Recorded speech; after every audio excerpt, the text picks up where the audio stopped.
Hello बच्चों, चलिए प्रश्न को पढ़ते हैं। उत्तरी ध्रुव पर स्प्रिंग बैलेंस से किसी वस्तु का भार 1.000 किलोग्राम मापा जाता है। विषुवत रेखा इक्वेटर पर इसका भार कितना मापा जाएगा? केवल पृथ्वी के घूर्णन का प्रभाव लें। इस प्रश्न के लिए जो मूल अवधारणा है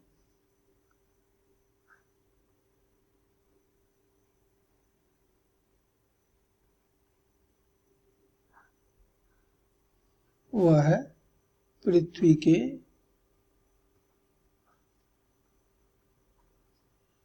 घूर्णन के कारण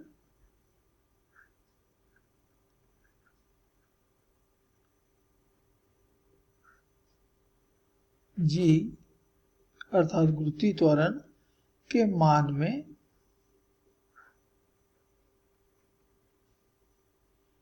परिवर्तन।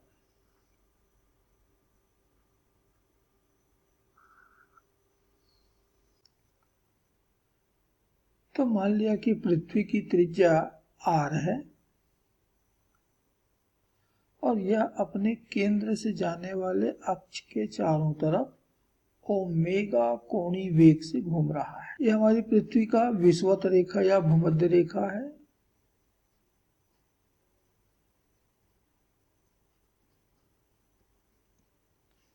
इससे लैम्डा कोण बनाने वाले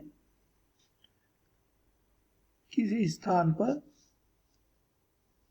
गुरुत्वीय त्वरण का मान मान लीजिए हमको जी डैश प्राप्त होता है। तो जो जी डैश है ये दी जाती है जी डैश बराबर जी माइनस आर ओमेगा वर्ग कॉस वर्ग लैम्डा। यह है जी के मान में पृथ्वी के घूर्णन के कारण होने वाला परिवर्तन। इस ओमेगा के कारण जी में इतना परिवर्तन आता है। तो दिया गया प्रश्न बस इसी अवधारणा पर आधारित है। अब ये हमारा उत्तर ध्रुव है, जहां से हमारा अक्ष गुजर रहा है उसी को हम उत्तर ध्रुव कहते हैं। तो उत्तर ध्रुव के लिए लैम्डा का जो मान है वो इतना हो जाएगा अर्थात 90 डिग्री। तो उत्तर ध्रुव के लिए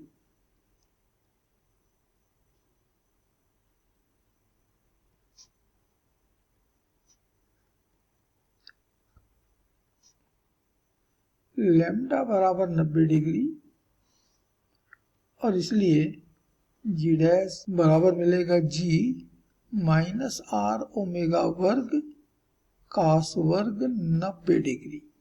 और हमको मालूम है कि कॉस 90 के लिए कॉस 90 का मान 0 होता है और इसलिए बराबर हो जाएगा जी।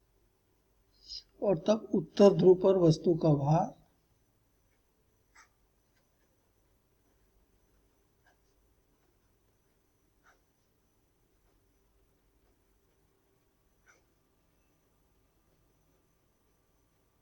हम इसे W1 कहें तो बराबर होगा mg, जहां पर कि m वस्तु का द्रव्यमान है और ये बराबर हमको दे रखा है 1 किलोग्राम। अब भूमध्य रेखा पर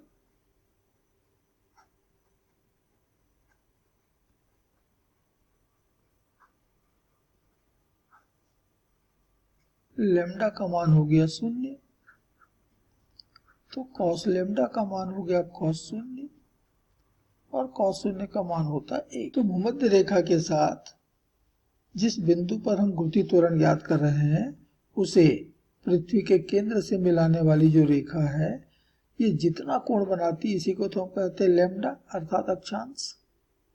अब यदि हम भूमध्य रेखा पर ही आ गए, यहीं पर आ गए सीधा सीधा, तो हमारा बिंदु भी भूमध्य रेखा पर है और इसलिए लैम्डा का मान अब 0 होगा। और लैम्डा का मान यदि 0 है तो कॉस लैम्डा का मान 1 हो जाएगा और तब भूमध्य रेखा पर गुरुत्वीय त्वरण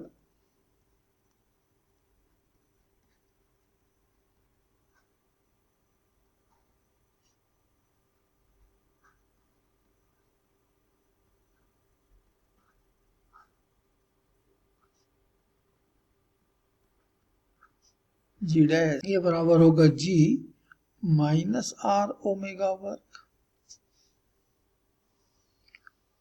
और इसलिए भूमध्य रेखा पर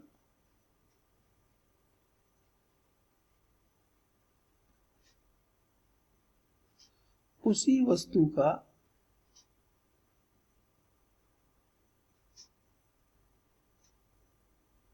भार, इसको हम W2 कहें तो बराबर हो जाएगा mg डैश, m गुणित गति त्वरण अर्थात m, और g डैश का मान है g ऋण r ओमेगा का वर्ग।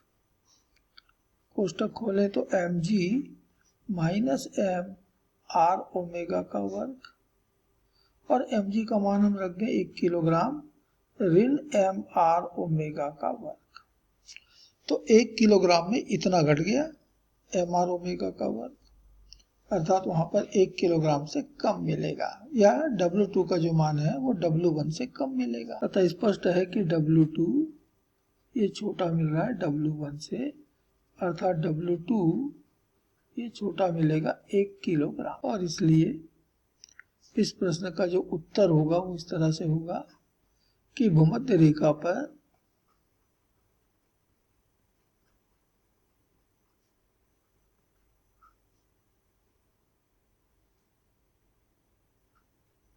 वस्तु का भार 1 किलोग्राम से कम होगा। और ये इस प्रश्न का उत्तर है। आशा करते हैं आपको समझ आया होगा। धन्यवाद।